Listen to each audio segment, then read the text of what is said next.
Өдрийн энэ тайлангийн уншихлаар ирсэн яг юу гэж асуухаас ойлгохгүй болчиход байна. Мэдээлүүд нь дутуу байгаа учраас тийм ээ. Нэгсэндээ бол одоо хагас жилээр хийгдэж байгаа ажлуудын үр дүн бүрэн гүйс тодорхойлогддог байна гэж харж байгаа. Тэгээ түүнээс гарсан үр дүнгуудыг тооцож шинжилгээ, үнэлгээ хийх боломжгүй байна гэж харж байна. Сайдчаар яг тиймэрхүү тайлбар хэлж явах шиг байна. Яг хөө гэхдээ энэ тайлан дотроос ганц хоёр зүйлийг тодруулж асуумаар байгаа. Ер нь ингээд бид бүхэн хяналт шинжилгээ үнэлгээ хийхэд энэ хууль тогтоолын хэрэгжилтийг хангахад ямар хүчин зүйл нөлөөлөд байгаа юм болоо гэдэгтэр та бүхэн ямар дүгнэлт хийж байгаа юм бэ? Дээрэс нь хууль тогтоол биелэгдэх ёстой. Тэгэхдээ энэ гарсан хууль тогтоол нь өөрөө амьдралд хэрэгжих нөхцөл байдал бүрэн хангаж чадж байгаа юу? Өвөн дээр зөрчилтэй зүйлүүд гардаггүй гэдэг тал дээр одоо хяналт шинжилгээ үнэлгээ хийж гаргадаггүй та хэд. Нэгсэндээ чи нийцэж явах ёстой ч бүх зүйл. Энэ бүх зүйлийг бид нар нэг тийм голдрол шугамд оруулж өгөхгүй болохоор ингээд нэг талд нь төлөвлөлт нь нэг өөр, тайлгналт нь нэг өөр, дүгнэлт нь нэг өөр. Тэгээ тестээс өөр юмнууд ярьцгаагаад ингээд зогсоод байгаа юм шиг санагдаад байгаа юм л да. За энэ дээр нэг хариулт өгөөч. За 3 дугаарт нь энэ хөдөө аж ахуйн яамтай холбоотой асуудал байна. За өнөөдөр ингээд 5 сар гарцсан байна. Ноолоор бол ямааны ноолоор бараг самнаа дуусч байна. За ноос ингээд удахгүй хоноо нослох байх. Тэгээд сарлагын хөвөр тэгээд бүх зүйл ингээд боловсрогдоод эхэлж байна л да. Самнаад дуусч байгаа. Гэтэл тэдэнд одоо өгөх урамшууллынх нь журам батлагдаагүй явж байна гэдгийг би юу гэж ойлгох юм бол. Шалвшээ батлагдаад ингээд үйл ажиллагаа нь явцсан одоо ингээд хэрэгжиж явах хэрэгтэй зүйл шүү дээ. Нөгөө нэг үндэсний үйлдвэрлэх компаниуд маань тэр түүхийдийг аваад тэр журмынхын дагуу аваад дээрэс нь малчтанд нэмэгдэл урамшуулал аваад тэгээд боловсруулалтаа хийгээд эхэлсэн байх хэрэгтэй шүү дээ. Тэгсэн чинь тийм зүйл байхгүй байна. Энийг бид юу гэж ойлгох вэ? Яаж хариуцлага тооцох юм? 3 дугаарт нь ноосны үйлдвэрлэл гинэ. Ноосны урамшуулалттай холбоотой асуудал байх шиг байна. Бас зээл өгж байгаатай холбоотой, бэлтгэлтэй холбоотой асуудал байна. 23 оны эцэст тайлгнал игээд 24 онд хийсэн ажил нь байхгүй. Хөдөө аж ахуйн сайдчин дархан нүүсэн биш бүр хөдөө аж ахуйн салбараасаа дасраа авчихсан юм шүү. Энийг юу гэж ойлгох юм? Ямар тайлгнал байхгүй байна гэдэг. Ингээд бид нар ингээд бодоод үзэх юм бол ингээд энэ дотор ч гэсэн асуудлууд байна. Одоо хот тосхны эргэцэн байдлын тухай хууль энд тайлгнааг байгаа гэдэг. Гэтэл үндсэн хуулийн зөрчилтэй болчиход байгаа шүү наадах чинь. Би ажлын хэсгийг ахалж байгаа. Өнөөдөр хуралдана. Засгийн газар өнөөдөр яг энэ хот тосхны эргэцэн байдлын тухай 6 сарын 1-ээс хэрэгжихэд хийж хэрэгжүүлсэн ажил байгаа мó? Та тэн дээр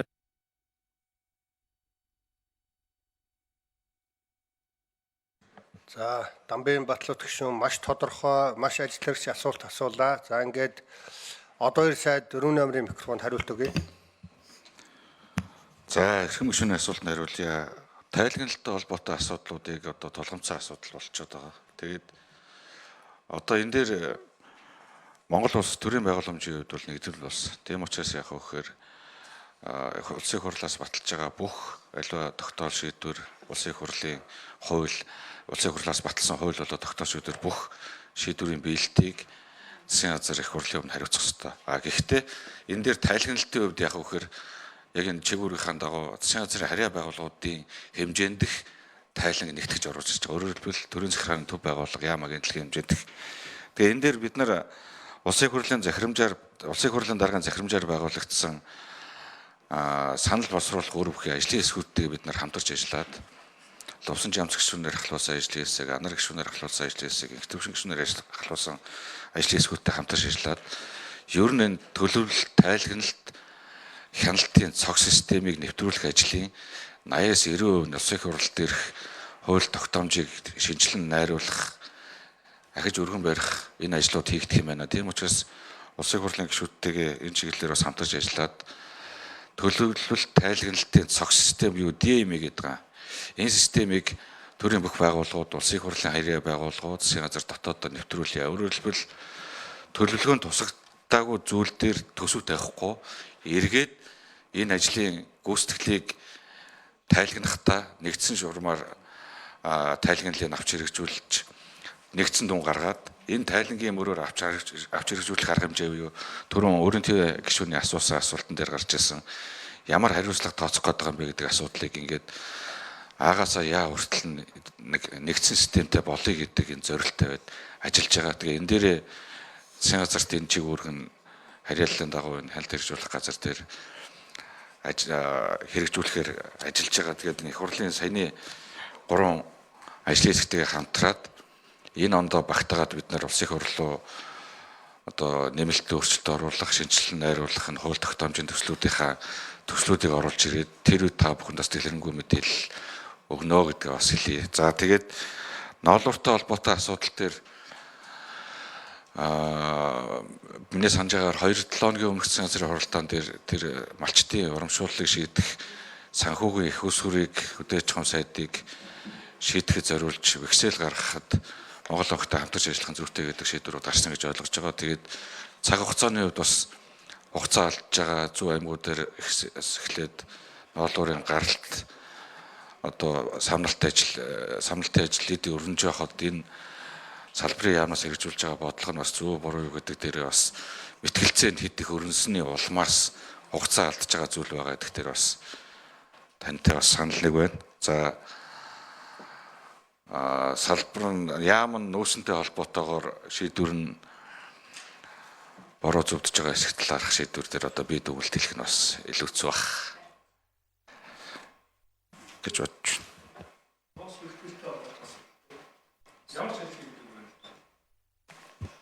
Ноос бэлтгэлтэй холбоотой асуудал дээр ерөнхийдөө энэ боловсруулах үйлдвэрийг ерөнхийдөө хангаан бүсээс сонгогдсон улсын хурлын гишүүн даваагийн зогтоод гишүүний бас нэг яриад байдаг юм. Ноос хог болоод байна. Хэдүүлээ нэг ноос боловсруулах ноосон бордооны үйлдвэр барья гэдэг юм уу. Иймэрхүү санаачлагууд явж исэн. Энтэй бас энэ ажил төрчлөлтийн байнгын орон дээр орж ирснийх бас та бүхэндээ бас одоо юу гэдгийг энэ чиглэлийн баяжуулах бөгөөд боловсруулах үйлдвэрүүдээ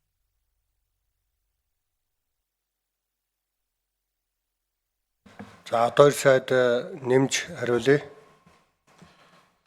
Малын гаралтай төвхүүдийг үнгүүтгэхээс сэргийлэх баяжуулах боловсруулах үйлдвэр хөнгөн үйлдвэрүүдийг бас бодлогоор дэмжиж өгөхийг бас байнгын орнуудын гишүүдээс бас хүсэж байгаа маа. Тэгээд бидний хувьд ч гэсэн засгийн хувьд ч гэсэн энэ бүсүүдийнхаа кластерт тохируулаад ялангуяа энэ хангаан бүс дээр энэ мал аж ахуй бог мал их байдаг аймагуд дээр тулгуурлаад энэ ноос боловсруулах баяжуулах бордооны үйлдвэрүүдийг барьж байгуулахаар эх орнуудын төлөвлөгөөнүүд суулгаад ажиллаж байгаа гэж ойлгож байгаа салбарын яамны зүгээс.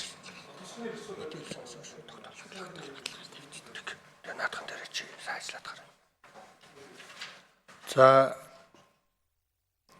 Дамбын Батлуур гишүү за асуултанда за 4 номерын микрофонд нэмж хариулт өгье. 2 удаа өгөх ёстой шүү хуулиараа. За Хот тосгоны тухай хуулийн бэлтгэл ажилтай холбоотой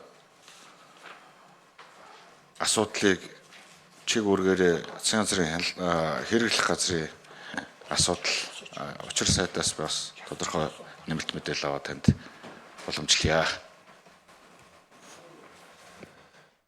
за Батлуур гишүүн нэмж асуух гэж байна уу? За тодруулж Дамбын Батлуур гишүүн тодруулж асуулт асууя.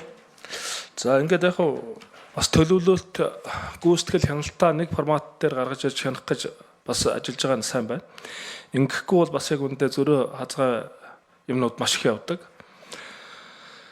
Гэхдээ энэ дээр цаг хугацааны хувьд одоо шууд үнэлт өгөх олон ажлууд дээр тухайлбал хөдөөж ахуйн яамны хийж хэрэгжүүлэх ажлууд ор тас байхгүй гайхаж байна. Цаг хугацааны хувьд болцсон шүү дээ энэ чинь.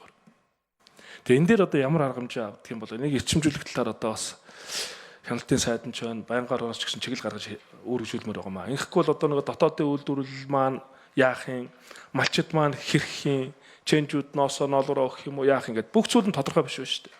Санхүүгийн хөсөр нь юу болж байгаа юм гээд. Тэгээ энэ асуудал дээр онцгой анхаарал хандуулахгүй энэ жилийн хувьд мачид маань орлогогүй үндэсний үйлдвэрлэлүүд маань бүтээгдэхүүн түүхий идэггүй болоо хувирчих үү дээ гэдгийг анхаармаар байгаа юм. За хот тосгоны эрх зүйн байдлын тухай хууль дээр бол одоо анхаарал хандуулахаас өөр арга байхгүй үндсэн хуулийн зөрчилтэй холбоотой.